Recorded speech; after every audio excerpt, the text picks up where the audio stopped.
França. O Conselho Constitucional do país deve se pronunciar hoje sobre a legalidade da reforma previdenciária proposta pelo presidente Emmanuel Macron.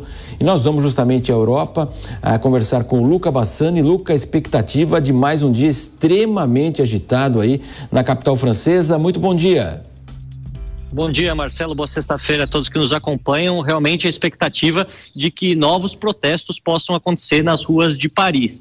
Lembrando que o Conselho Constitucional, um dos órgãos mais importantes do judiciário do país, vai analisar hoje a constitucionalidade dessa reforma que foi encabeçada pelo presidente Macron e aprovada através de um decreto, de um artifício constitucional, sem ir diretamente para o plenário do legislativo francês.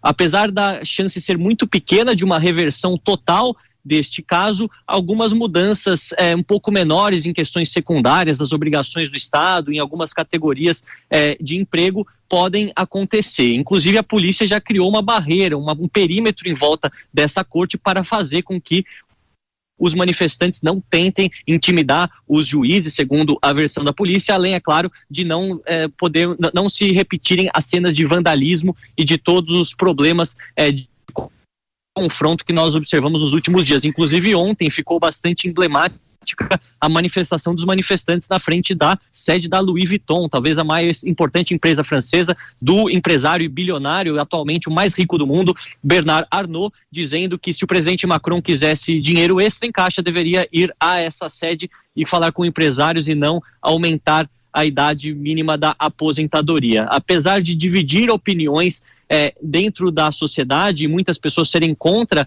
esse aumento, há um certo consenso no que diz respeito à necessidade da reforma previdenciária para evitar o déficit público nas próximas décadas e também compensar o fato da França ter uma taxa de natalidade muito baixa, ao mesmo tempo em que a expectativa de vida aumenta, portanto terá em algum momento mais aposentados do que contribuintes, e aí a conta não fecharia. A gente sabe que isso também poderá ter algum tipo de repercussão política direta nas questões legislativas e até mesmo presidenciais da França. Lembrando que a próxima eleição, o próximo pleito acontecerá em 2027 e novamente Marine Le Pen se aparece como uma forte candidata. Macron ainda não deixou claro qual seria o sucessor dentro do seu partido ou dentro da sua vertente política, mas com certeza essa questão previdenciária, por mais que não tenha nenhuma mudança e seja realmente aprovada, terá uma repercussão grande nas próximas gerações, também na política.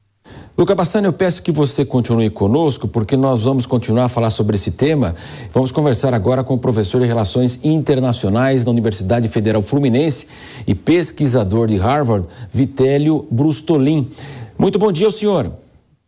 Bom dia, Marcelo, Cristiano, Luca, bom dia a todos. É um prazer tê-lo conosco. Eu queria que o senhor falasse, professor, de fato, por que Macron comprou essa briga mesmo? É uma questão aí inadiável ou poderia haver algo também? A gente sabe que o meio político é cercado de muitos mistérios, né, professor? O argumento do Macron é que não é inadiável porque em 2027, um ano depois de ele terminar o governo, haveria um déficit de mais de 13 bilhões de euros na Previdência da França. Os críticos da proposta dizem que haveria outras soluções. Eles criticam, por exemplo, isenções fiscais para empresas e o fato do governo, do Estado francês, sustentar pensões para funcionários públicos na ordem de 30 bilhões de euros em déficit. Então, existem dois lados nessa questão, mas um dos problemas dessa reforma foi a falta de comunicação do governo francês de conseguir fazer a população entender a necessidade da reforma com argumentos que a população entendesse. Houve muita crítica, por exemplo, de que especialistas teriam ido na mídia apresentar números e ninguém entendeu nada. E há também um desconforto muito grande, porque apesar da idade mínima para a aposentadoria subir progressivamente, se a reforma for aprovada, se passar pela alta corte hoje, se ela for aprovada a partir de setembro, começam a aumentar 3 meses no tempo de aposentadoria, isso vai aumentando progressivamente até 2030.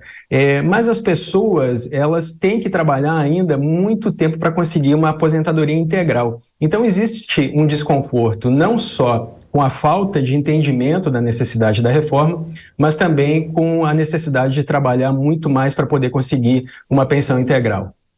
Professor, agora a pergunta do nosso correspondente na Europa, Luca Bassani. Professor, bom dia, obrigado pelos esclarecimentos. Eu gostaria de saber qual o motivo da França ter essa idade de aposentadoria tão mais reduzida em relação aos seus vizinhos. Afinal, durante essa semana de cobertura e reportagem, nós falamos que no caso aqui da Alemanha é há mais de 65 anos, Itália 67. O porquê a França está tão abaixo e por que os trabalhadores não estariam dispostos a abrir mão de 2 anos em detrimento do déficit público?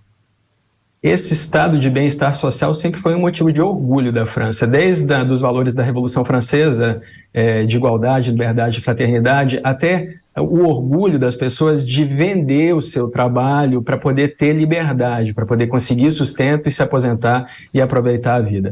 Os franceses têm uma média de idade, eles têm uma previsão, né, uma expectativa de vida maior do que no restante dos países europeus na média. Então, as mulheres vivem em torno de 75 anos e os homens em torno de... as mulheres em torno de 85, os homens em torno de 79. Isso dá uma média, ao nascer, de 83 anos. A média nos países da OCDE é de 81. Então, existe a questão de, primeiro, é cultural. Todas as reformas previdenciárias na França levaram a protestos de multidões nas ruas, como a gente vê agora. É claro que neste caso aqui existem precedentes nunca antes vistos. Esse cerco, por exemplo, a Corte Constitucional não tinha sido visto antes. A necessidade de prevenir ataques à Suprema Corte Francesa não é algo que se vê em nenhum episódio histórico anterior a esse, mas existe esse sentimento cultural francês e existe também, Luca, um sentimento de que a vida se tornou mais difícil, tanto pela inflação causada pela guerra, pela pandemia nos últimos anos, o encarecimento, portanto, da vida, quanto pelas condições de trabalho precarizadas, Luca. Professor, agora a pergunta do nosso comentarista Cristiano Vilela. Professor, bom dia, satisfação falar com você. Professor, qual leitura se pode fazer do aspecto político dessas manifestações? Nós temos uma vitória da esquerda que de alguma forma está conseguindo fazer alguns questionamentos com relação a essa estrutura de mudanças que está sendo promovidas. Nós temos um fortalecimento à direita com Marine Le Pen, que acaba se fortalecendo, já foi 2 vezes candidata, bem votada às eleições presidenciais na França. Enfim, qual é a leitura que se pode fazer do jogo político dessas manifestações? Tanto a Le Pen, que é a direita, quanto o Mélenchon, que é a esquerda, criticam a postura do Macron de não deixar o processo passar pela Câmara Baixa da França, de ter evocado o preceito constitucional para interromper esse processo, porque em 2022 o partido do Macron perdeu a maioria na Câmara Baixa, e também criticam a forma como vem sendo gerido o Tesouro Público da França. Para a direita, por exemplo, a questão seria cortes de impostos e outras saídas. É claro que os dois lados reconhecem a necessidade de fazer a reforma, mas, de novo, a comunicação que este governo teve com o público e a forma como ela está sendo feita gera uma revolta, especialmente entre os mais jovens, que consideram que não está sendo respeitado o princípio democrático que rege a França. Então, existem críticas dos dois lados. Do lado da esquerda, do Mélenchon, a crítica é a reforma mesmo, porque, na verdade, o aumento de déficit lá para 2032, se a gente olhar os números, hoje é 13,8% o déficit da Previdência. Em 2032, se não for feita a reforma, vai ser 14,7% do PIB. Ou seja, em termos de impacto no PIB, é em torno de 1% lá em 2032. Então, tem gente que diz que não deveria nem ser feita essa reforma. Mas o Macron, ele é criticado por seguir firmemente, quando ele encontra uma direção, de não ouvir e ser impaciente. Inclusive, muitas vezes, ele é chamado de o governante dos ricos, porque consideram que algumas reformas que ele tem feito prejudicam as classes trabalhadoras. Luca Bassani, a sua pergunta, Luca. Pois é, professor, pegando esse gancho levantado pelo Cristiano Vilela, eu gostaria de saber, perante as demais nações europeias, como essa proposta ela é vista e também se ela abre precedente para que algo semelhante aconteça também. Nós sabemos que as questões constitucionais, como o processo legislativo acontece em cada um dos países, ele é diferente, mas a questão relacionada à baixa natalidade e à alta expectativa de vida, o que coloca uma pressão sobre o setor previdenciário, é um drama europeu. O senhor acha que isso pode também ter uma influência fora dos limites da França? Não agora, Luca, porque os outros países já têm uma idade de aposentadoria muito mais avançada que a França. A Netherlands, por exemplo, né, a Holanda, 66 anos e 10 meses. A Espanha, 66 anos e 4 meses. O Reino Unido, 66 anos. A Alemanha, 65 anos e 10 meses. Todos têm idades mais avançadas que a França. A que mais se aproxima nesse momento é a Suécia, que são 63 anos. Muito provavelmente a Suécia vai ter que fazer reforma. Todos os países do mundo estão fazendo reformas previdenciárias, porque as pessoas vivem mais e têm uma taxa de natalidade menor. O Brasil também vem fazendo essas reformas. Então, sim, no futuro deve haver esse movimento em outros países europeus, mas não agora, porque a França acabou ficando com uma idade de aposentadoria muito reduzida na comparação com seus vizinhos, Luca. Cristiano Vilela. Professor, algo que chama bastante atenção são essas manifestações que estão acontecendo, né, hoje, ontem, no Conselho Constitucional francês, a Corte Constitucional Francesa. Né, nós tivemos aí algumas movimentações mais ou menos próximas, questionando posições do Supremo Tribunal Federal no Brasil. Nós tivemos episódios como o episódio de Israel, onde de alguma forma se tentou criar algum tipo de óbice à atuação do judiciário. O senhor vê isso como algo que está, de alguma forma, ganhando o mundo, ou é apenas uma coincidência nesse momento que tenhamos isso?